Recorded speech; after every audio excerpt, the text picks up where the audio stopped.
భారత రక్షణ వ్యవస్థకు మరింత బలం వచ్చింది. ఖండాంతర లక్ష్యాలను కూడా ఛేదించగల బ్రహ్మాస్త్రం భారత్ సొంతమైంది. పూర్తి స్వదేశీ టెక్నాలజీతో తయారు చేసిన Agni five missile test firing super success అయింది. ప్రధాని మోడీ DRDO శాస్త్రవేత్తలకు అభినందనలు తెలిపారు.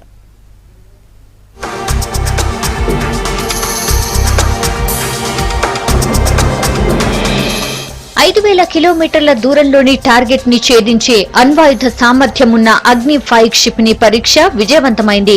ఒడిశా తీరంలోని అబ్దుల్ కలాం ద్వీపం నుంచి ఉదయం 10 గంటలకు అగ్ని-5 దూసుకెళ్లింది. ఈ మిసైల్ ను DRDO శాస్త్రవేత్తలు పూర్తి స్వదేశీ పరిజ్ఞానంతో తయారు చేశారు. అగ్ని-5 మిసైల్ ను ప్రయోగించడం ఇది 4వసారి. 2012 ఏప్రిల్ 19న తొలిసారి, 2013 సెప్టెంబర్ 15న రెండోసారి, 2015 జనవరి 31న మూడోసారి ప్రయోగించారు.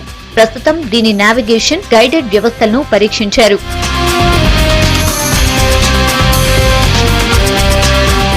ముప్పై దేశాల మిసైల్ టెక్నాలజీ కంట్రోల్ రెజిమ్ లో భారత్ సభ్యత్వం పొందాక అగ్ని-5 కు నిర్వహిస్తున్న మొదటి పరీక్ష ఇదే. అణ్వాయుధ ప్రయోగం కోసం మానవరహిత ప్రయోగ వ్యవస్థ వ్యాప్తి చెందకుండా చూడటమే దీని ముఖ్య ఉద్దేశం. టన్ను బరువైన వార్ హెడ్ ను అగ్ని-5 మోసుకెళ్లగలదు. 5000 కిలోమీటర్ల రేంజ్ సామర్థ్యం దీని సొంతం.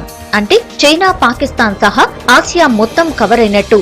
యూరోప్ లోని కొన్ని ప్రాంతాలను కూడా ఇది కవర్ చేయగలుగుతుంది. అగ్ని-5 ఘన ఇంధన వ్యవస్థతో నడిచి ప్రొపెల్లెంట్ సాయంతో పనిచేస్తుంది. ఎలాంటి వాతావరణ పరిస్థితుల్లో అయినా మొబైల్ లాంచ్ నుంచి దీన్ని ప్రయోగించొచ్చు. దాదాపు 17 మీటర్ల పొడవు, 50 టన్నుల బరువు ఉండే ఈ క్షిపణిని ఉపరితలం మీది నుంచి ఉపరితలం మీదకి ప్రయోగించొచ్చు. అత్యాధునిక ఫైర్ అండ్ ఫర్గెట్ వ్యవస్థ ఉండడంతో శత్రు నిఘా వ్యవస్థలు దీన్ని పసిగట్టడం దాదాపు అసాధ్యం.